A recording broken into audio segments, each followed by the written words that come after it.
Between horses, Z Crafty 1 breaks fast, Whining Bonnie and Burning Embers right there. One game bag splits horses, and Cayenne also wants a piece of the action as they race through the first furlong. This is wide open. One game bag, Cayenne is the gray, Z Crafty 1 in a tight spot third. Whining Bonnie, Gentleman Burt right there. Far outside, Burning Embers must be about 7 wide past the half-mile pole. The leaders are very well grouped. Then comes Kyle Sunter, sitting 6 lengths off the pace. Colby Jordan, Things That Fly. Farther back in the field, here comes JL and Clear a Gold. 22-1 the opening quarter.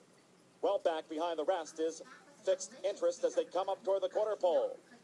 Gentleman Burt and One Game Bag. First off the turn, Whining Bonnie, Kyle Sunter, Burning Embers, the gray on the far outside. Z Crafty 1 at the fence. A half mile in 46-1. Down for the final furlong. It's One Game Bag in front by 3. Kyle Sunter drifting in second. Whining Bonnie down toward the rail. Z Crafty 1. Far outside is Colby Jordan, and Gentleman Burt is flattened out. They're coming down toward the wire. Brian Hernandez Jr. with One Game Bag. One Game Bag wins by 3. Z Crafty 1. Kyle Sunter and Whining Bonnie was fourth.